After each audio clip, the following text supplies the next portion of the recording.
Jiří Procházka évoque la suite de sa carrière, la folie Fighting Nerds, mais aussi toutes les actualités majeures du jour. Nous sommes le mardi 11 mars 2025, c'est le moment MMA, soyez tous les bienvenus.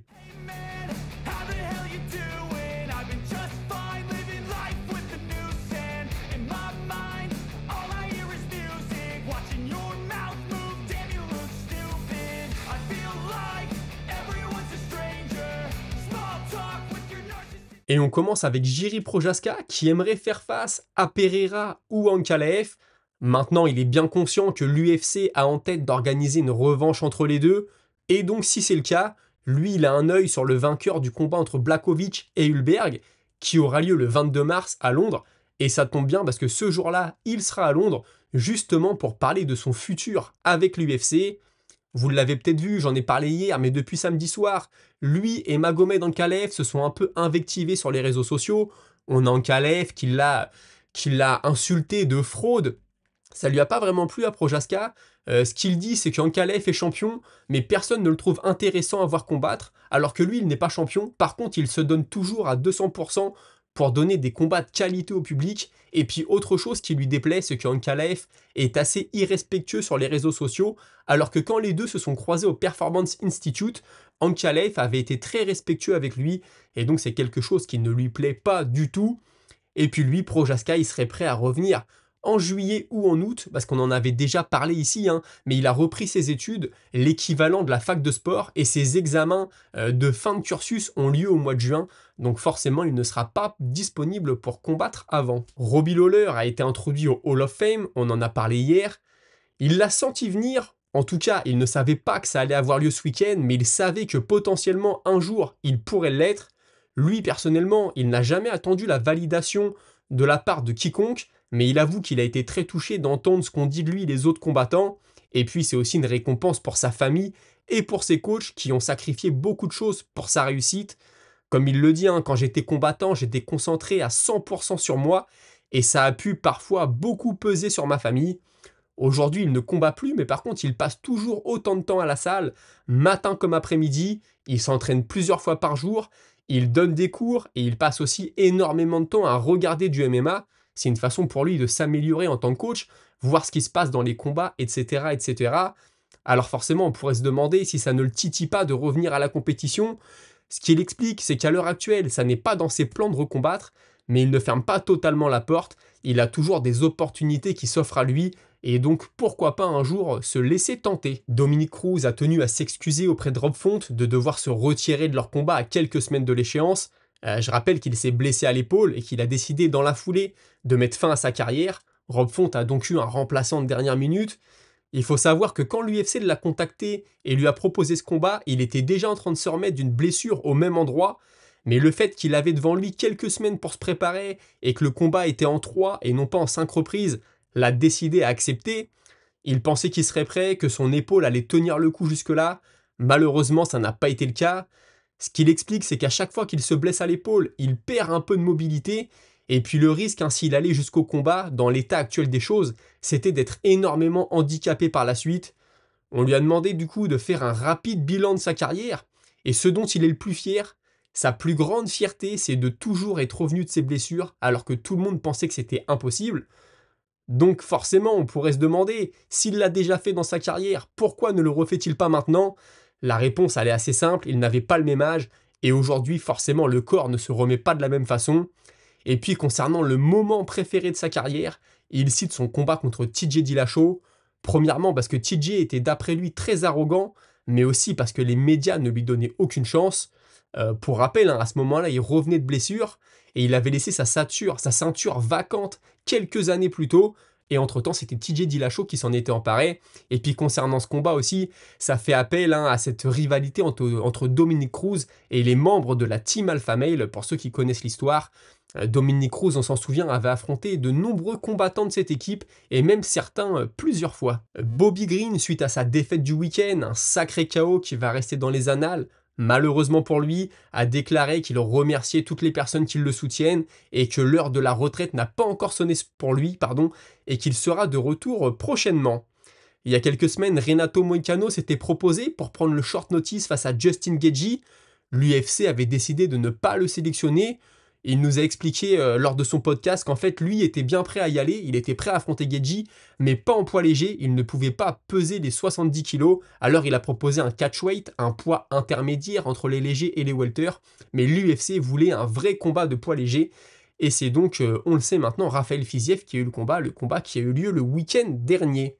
La Fighting Nerds maintenant fait énormément parler d'elle avec ses 4 combattants à l'UFC, Caio Borraio, Mauricio Ruffi, Carlos Prates et Jean Silva. Et pour le coup, hein, ils peuvent faire parler d'eux, ils sont invaincus dans la Big League, 18-0 quand on combine leurs palmarès respectifs. C'est impressionnant, il y a du spectacle dans la cage, il y a du finish, il y a de la finition. Il y a Caio Borraio qui est tout proche du titre, on parlera de lui dans les émissions prochaines. On parlera aussi de Mauricio Ruffi qui s'est un peu plus livré sur sa vie personnelle et sur sa dernière performance XXL le week-end dernier face à Bobby Green. C'est une équipe que j'aime beaucoup. On avait la Team Khabib, hein, les Dagestanais, on le sait, c'est un groupe très soudé. Maintenant, on a les Brésiliens, la Fighting Nerds. Ça contrebalance un petit peu. Alors, ils n'ont pas encore prouvé autant que la Team Khabib, bien sûr, que la Team Nurmagomedov. Mais je trouve ça assez intéressant. Ils amènent un peu de piment à l'UFC. Et j'ai hâte de voir jusqu'où ils peuvent aller. Avant de continuer, si vous pouviez penser à liker, vous abonner, ça me ferait très plaisir et c'est un moyen gratuit pour vous de soutenir la chaîne. Un peu de chiffres maintenant, vous savez que j'aime ça. Quand on cumule le palmarès de tous les champions hommes à l'heure actuelle de l'UFC depuis 2020, on arrive à un bilan total de 63 victoires, une défaite, un match nul et 2 no contest. Et j'ai trouvé ça assez impressionnant, hein. Je vous le répète, depuis 2020, tu prends tous les champions actuels de l'UFC, tu combines leur palmarès et tu as 63 victoires, une défaite, un match nul et 2 no contest, plutôt impressionnant. Des nouvelles d'un vétéran de l'UFC justement, Frank Mir, il a signé au GFL et devait affronter Fabricio Werdum. Malheureusement pour lui, il s'est fait opérer en urgence de la colonne vertébrale, une opération assez risquée, heureusement qu'il s'est bien placé, mais bien sûr son combat contre Werdum, pour l'instant en tout cas, n'est plus d'actualité. Frank Mir, c'est un vétéran, il a plus de 40 ans maintenant, il a passé pas mal de temps dans l'octogone, pas mal de temps dans les sports de combat, on peut comprendre que son corps commence à dire stop, et heureusement pour lui, pour l'instant la situation n'a pas l'air trop dramatique, même si là apparemment il n'est pas passé loin d'avoir de gros soucis. Un autre vétéran, BJ Penn, lui nous explique qu'une femme essaye de se faire passer pour sa mère. Sa mère à BJ Penn qui a 79 ans, elle veut lui voler son identité pour mettre la main sur la fortune familiale. Alors dit comme ça peut faire un peu peur. Maintenant j'ai été fouiné à droite à gauche. Beaucoup de personnes pensent que cette histoire est complètement fausse et que BJ Penn depuis un moment commence à avoir des problèmes cérébraux et que tout ça ne pourrait être que le fruit de son imagination. Je ne sais pas, je vais continuer à me renseigner dans les prochains jours, peut-être que des choses vont sortir. J'ai déjà entendu parler des problèmes mentaux de BJ Penn il y a quelques années maintenant. J'espère pour lui que la situation ne s'est pas aggravée. Écoutez les amis, c'était tout pour aujourd'hui. Je vous remercie d'avoir suivi, mais ne quittez pas tout de suite parce que c'est votre moment avec la Minute Auditeur.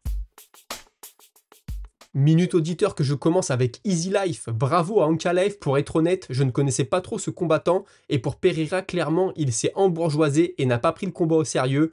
Voilà, tu payes cash, regardez Conor McGregor, c'est cuit, on ne le verra plus dans l'octogone. Maintenant, je suis hypé par la revanche et je pense malgré tout que Pereira peut battre Ankalaev.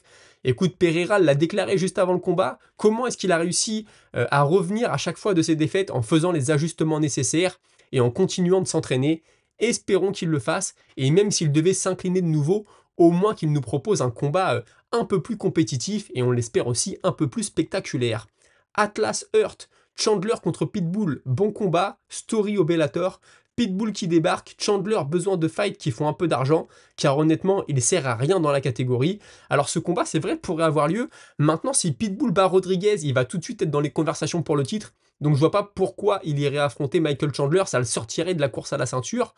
Après il peut nous faire une MVP aussi, peut-être battre Rodriguez ou perdre, mais au terme d'un combat ultra spectaculaire. Et là pourquoi pas se dire bon à mon âge maintenant la ceinture c'est peut-être mort, un peu comme ce qu'a fait Michael Venom Page chez les welter, et puis aller chercher des gros combats contre des gros noms. Si le public suit, si le public est séduit par lui pour son premier combat à l'UFC, je pense que c'est une possibilité. Ankalaev contre Prochaska, gros fight, l'UFC kiffe Prochaska, et Pereira contre Rakic ou Hulberg pour le relancer. En effet, c'est une possibilité, mais là, je pense vraiment que l'UFC va mettre tout de suite en place une revanche. Dana White est plutôt optimiste là-dessus, et je pense que c'est ce qui va arriver.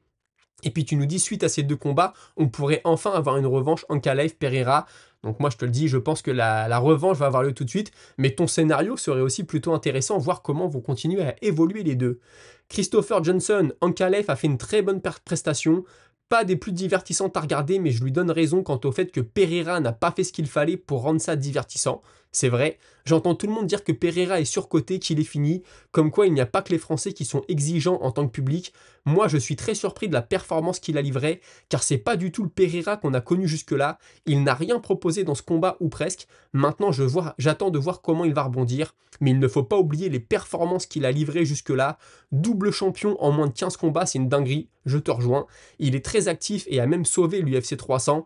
La façon dont il a détruit tous ses adversaires jusqu'ici, c'est dingue quand même.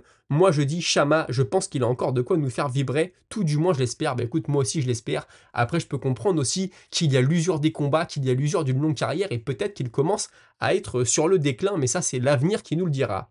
L'UFC qui lance une ligue de JJB, à voir. Ils ont déjà signé Musumeci, un Italien qui est selon moi le meilleur pound for pound, même si je ne suis pas un expert du grappling car certains me diront Gordon Ryan, mais pour la boxe, je ne suis pas très hypé, je n'arrête pas de me dire que si l'UFC veut innover la boxe, il devrait organiser des combats avec des gants de MMA, ça j'y avais pas pensé, mais pourquoi pas, ce serait quelque chose, mais je pense pas que ce soit dans les plans d'Dana White, hein. Lui il est parti pour faire de la vraie boxe avec les Saoudiens qui veulent faire de la vraie boxe anglaise. Et puis tu ajoutes, comme l'a fait le One avec la boxe taille et le kickboxing, je suis aussi d'accord, ils ont rendu la chose beaucoup plus dynamique. Ça augmente le ratio de KO et c'est très divertissant. En faisant ça, l'UFC aurait un compromis entre l'anglaise pure et le bare knuckle. Ça serait innovant et peut-être plus divertissant à voir, mais à voir dans quelle mesure ça pourrait être fait. Écoute, c'est vrai que c'est quelque chose auquel je n'avais pas pensé. Maintenant, je n'ai pas l'impression que ce soit dans les plans de l'UFC. Et on termine avec Fat Maltin qui me dit « Je suis le seul qui pense que Conor McGregor mérite un Hall of Fame ». C'est vrai qu'au vu de ce qu'il a apporté au sport, le premier double champion, même si l'UFC a énormément poussé derrière, hein, je le rappelle, il n'a jamais défendu ses ceintures, etc.